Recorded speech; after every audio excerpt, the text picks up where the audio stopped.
Video kali ini kita akan membahas sebuah drama asal Korea yang berjudul Squid Game. Drama ini mengisahkan tentang bertahan hidup dengan hadiah uang 45,6 miliar won untuk siapapun yang bisa bertahan sampai di babak terakhir. Terdapat 456 pemain yang datang dari berbagai daerah di Korea dan masing-masing memiliki hutang yang cukup banyak. Oleh sebab itulah, dalam permainan itu mereka rela melakukan apapun agar bisa bertahan dan mendapatkan hadiahnya. Sebelum kita ke alur ceritanya, jangan lupa untuk like, komen, subscribe, dan nyalakan loncengnya ya. Tanpa berlama-lama lagi, yuk langsung aja kita ke alur ceritanya. Film diawali dengan diperlihatkan seorang duda bernama Gi-hun. Ia bekerja serabutan dan menjadi beban bagi ibunya yang sudah tua. Karena hal itu juga, istrinya meninggalkannya dan menikah dengan lelaki lain. Bahkan hak asuh untuk putri semata wayang mereka juga jatuh kepada sang istri yang sekarang hidup bahagia bersama keluarga barunya. Dengan semua kesialan dalam hidupnya, Gi-hun mencoba menjadi ayah yang baik di hari ulang tahun putrinya. Ia nekat mengambil uang ibunya untuk dilipat gandakan dalam sebuah perjudian. Beruntungnya ia berhasil memenangkan perjudian itu dan mendapatkan uang yang cukup banyak. Namun begitu keluar dari arena perjudian, ia langsung dikejar oleh para rentenir yang ingin menagih hutang pada Gi-hun. Melihat segerombolan rentenir itu, Gi-hun pun segera kabur untuk menyelamatkan uang-uangnya. Namun sayangnya ia tetap tertangkap. Ia mencoba bernegosiasi dan akan membayar separuh hutangnya dengan hasil kemenangannya hari ini. Namun saat ia memeriksa uangnya, ternyata semua uangnya telah hilang. Jadi saat proses pengejaran sebelumnya, ia sempat menabrak seorang gadis yang ternyata gadis itu telah mencuri semua uangnya. Nah, karena tak bisa membayar hutang, rentenir itu pun memaksa Gi-hun untuk menandatangani sebuah kontrak yang berisi bahwa jika Gi-hun tak bisa membayar hutangnya dalam waktu dekat, maka organ-organ tubuhnya akan diambil dan dijual oleh si rentenir. Semua kesialan hidupnya membuat ia frustasi karena di hari ulang tahun putrinya ia tak bisa membelikan makanan yang enak serta hadiah yang indah. Ia merasa telah gagal menjadi ayah yang baik untuk putrinya. Kini dalam hidupnya yang tersisa hanyalah kemalangan serta hutang yang tak akan sanggup ia bayar. Di tengah keputusasaannya itu, Gi-hun pun mendapatkan secercah harapan. Saat itu, seorang pemuda memberikannya sebuah tiket masuk ke dalam sebuah permainan. Pemuda itu berkata bahwa jika Gi-hun berhasil menyelesaikan permainan di sana, maka ia akan mendapatkan uang yang sangat banyak. Mendengar hal itu, Gi-hun pun langsung tertarik dan mengikuti apa kata pemuda tersebut. Singkat cerita, Gi-hun dan orang-orang lain yang bernasib sama sepertinya dibawa menggunakan sebuah mobil. Mereka pun dibius untuk menjaga kerahasiaan tempat permainan tersebut. Selain itu, semua HP dan barang bawaan mereka juga disita dan akan dikembalikan nanti saat mereka pulang. Terdapat 456 peserta yang dikumpulkan di dalam sebuah ruangan besar.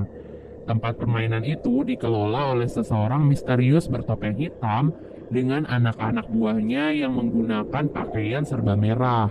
Mereka sangat merahasiakan semuanya, bahkan identitas mereka tak boleh diketahui oleh siapapun. Di sana, Gi-hun bertemu dengan beberapa peserta lain. Di antaranya adalah Sang-gu, teman masa kecil Gi-hun, Il-nam, kakek-kakek yang penyakitan, seorang pekerja asing bernama Ali, seorang gangster bernama Dok-su, seorang wanita bernama Miryong, dan gadis asal Korea Utara bernama Sebyok. Nah, Sebyok adalah gadis yang sebelumnya mencuri semua uang Gi-hun. Jadi saat melihatnya, Gi-hun pun menjadi sangat marah. Namun belum sempat membalaskan dendamnya, para panitia pun datang ke ruangan mereka. Kemudian panitia menjelaskan bahwa selama di sana, mereka akan memainkan 6 permainan. Adapun beberapa aturan yang harus disetujui oleh para pemain sebelum memulai permainan, di mana pemain tidak boleh berhenti di tengah permainan, Lalu pemain yang menolak bermain akan langsung dieliminasi. Dan yang terakhir, permainan akan dihentikan jika mayoritas dari peserta menyetujuinya. Setelah menyetujui semua persyaratan itu, para peserta pun diarahkan ke ruangan berbeda untuk memulai permainan yang pertama. Permainan pertama yang akan mereka mainkan adalah lampu merah, lampu hijau.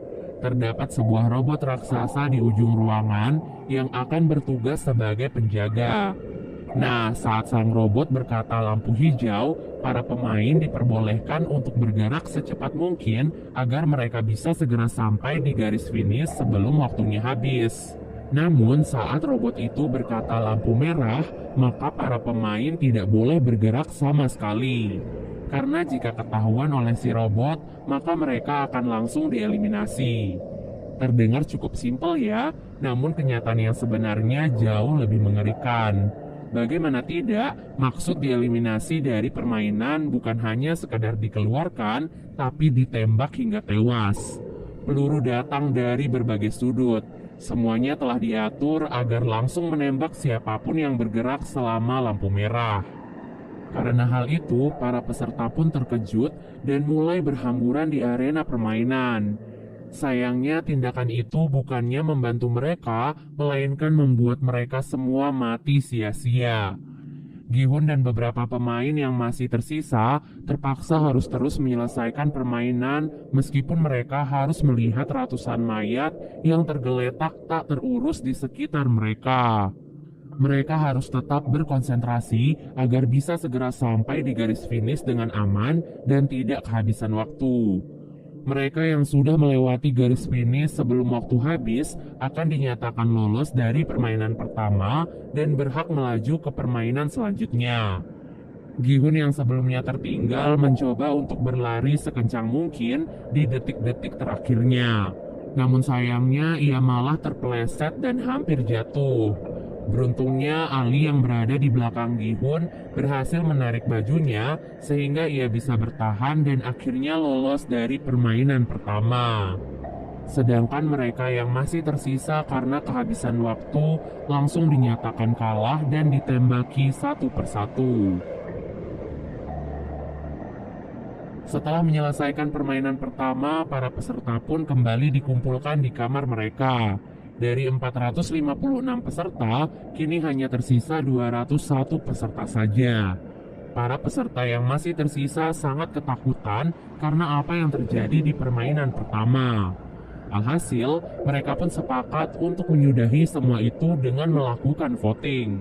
Sebelum melakukan voting, panitia mengingatkan kepada mereka bahwa kini hadiah yang terkumpul sudah mencapai lebih dari 25 miliar. Hal itu diakumulasikan dengan jumlah para peserta yang telah gugur. Dan jika mereka memilih untuk berhenti dari permainan ini, maka mereka akan dipulangkan tanpa membawa uang sepeser pun. Hal itu tentu membuat mereka semua menjadi goyah. Namun pada akhirnya dengan selisih satu suara saja, mereka pun sepakat untuk menyudahi permainan tersebut.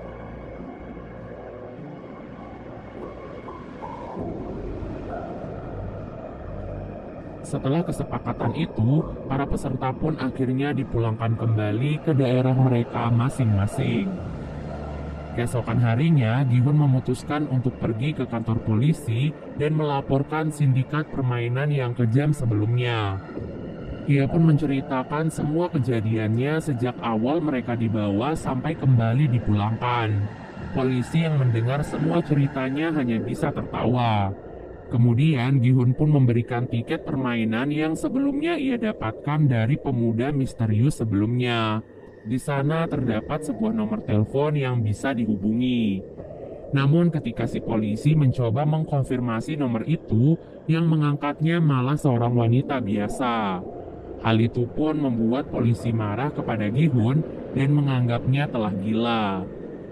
Tak lama kemudian, seorang polisi bernama Junho baru saja tiba di kantor polisi tersebut. Entah apa alasannya, ia terlihat tertarik dengan tiket permainan yang dibawa oleh Gi-hun. Ia bahkan meminta identitas Gi-hun pada para polisi yang mendengarkan cerita Gi-hun sebelumnya. Junho sepertinya mengetahui sesuatu yang janggal dari permainan tersebut. Tak disangka ia juga memiliki tiket yang sama persis dengan milik Gi-hun. Tiket itu diketahui milik kakaknya yang sudah lama menghilang. Junho pun merasa bahwa kakaknya pasti ada di tempat permainan tersebut. Di tempat lainnya, Gi-hun yang pulang ke rumahnya merasa kebingungan mencari ibunya. Ternyata ibu Gi-hun saat ini dirawat di rumah sakit karena menderita penyakit diabetes akut. Bahkan dokter menyarankan kepadanya untuk segera melakukan operasi.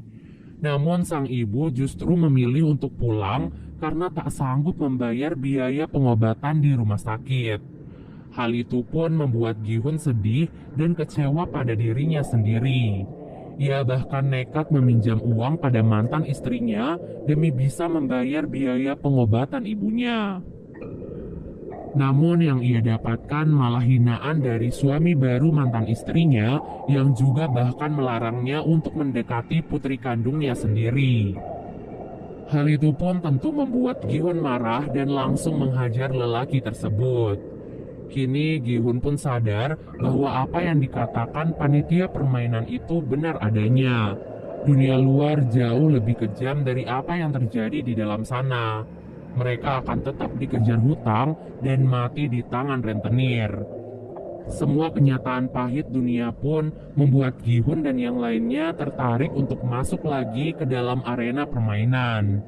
Pada malam harinya, mereka semua pun berkumpul dan dijemput seperti saat pertama kali ikut serta.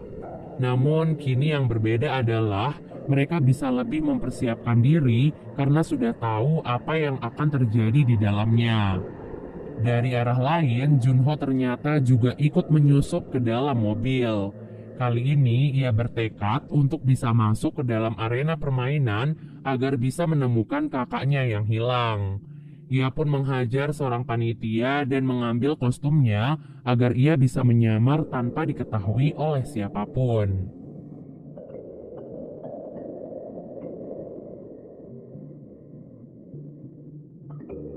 Seperti biasanya, para peserta pun kembali dikumpulkan dalam sebuah ruangan besar. Namun tak diduga ada beberapa dari mereka kali ini datang dengan persiapan, yaitu membawa sebuah senjata atau barang-barang kecil yang mereka perlukan. Dari 201 peserta awal, kini tersisa 187 orang yang memutuskan untuk ikut serta kembali. Yang berarti hadiahnya juga semakin bertambah. Di waktu yang sama, Junho yang kebingungan juga kini harus menyamar menjadi panitia di dalam aula permainan tersebut.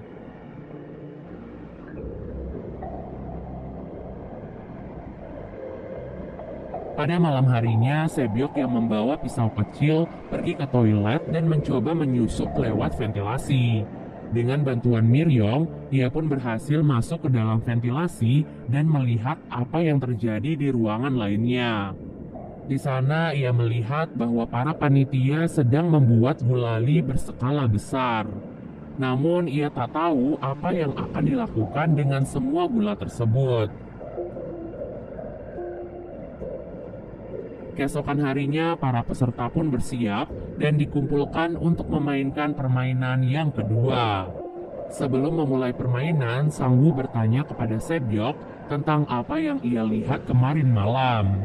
Ia pun berkata bahwa permainan kali ini pasti merupakan permainan masa kecilnya.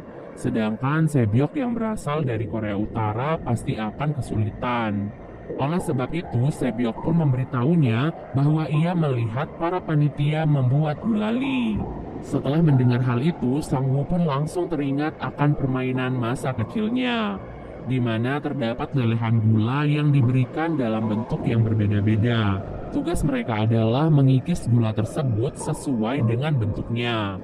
Itulah mengapa ia sengaja mengambil bentuk segitiga karena merupakan bentuk yang paling mudah. Namun anehnya, Sang Woo tidak memberitahu teman-teman terdekatnya tentang hal itu dan malah membiarkan mereka memilih bentuk-bentuk yang sulit. Seperti contohnya Gi-hun mengambil bentuk payung dan kakek Ilna mengambil bentuk bintang. Peserta memiliki waktu 10 menit untuk menyelesaikan permainan kali ini. Bagi peserta yang gagal membuat bentuk yang sesuai, maka mereka akan langsung dieliminasi atau ditembak. Hal itu pun membuat para peserta yang lain panik dan semakin ketakutan. Mereka semua berusaha sekeras mungkin untuk mendapatkan pola yang diinginkan. Kemudian terlihat Miryong yang memanfaatkan korek apinya untuk memanaskan jarum agar gulali itu bisa lebih mudah untuk dilelehkan. Peserta yang mengambil bentuk mudah satu persatu mulai berhasil menyelesaikan misi dengan aman.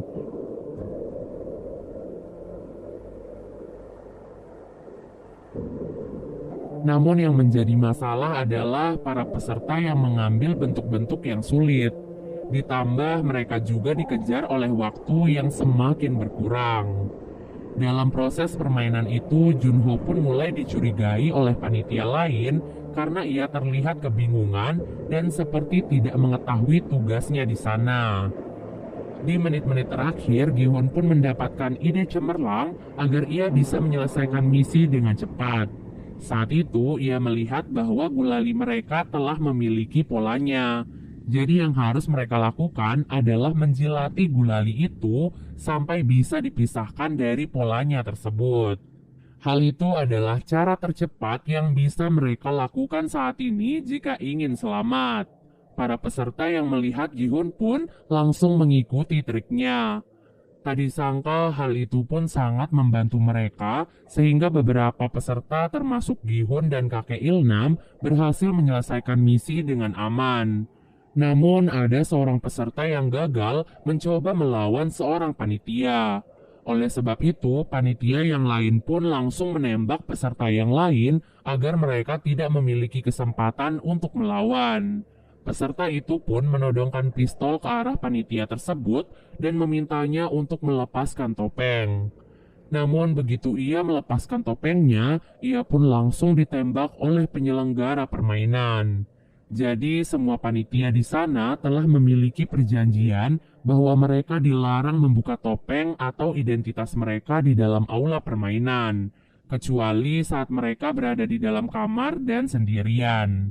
Semua itu dilakukan untuk menjaga semua kerahasiaan dari permainan tersebut. Dan part 1 pun akhirnya selesai. Siapa ya kira-kira dalang dari permainan ini?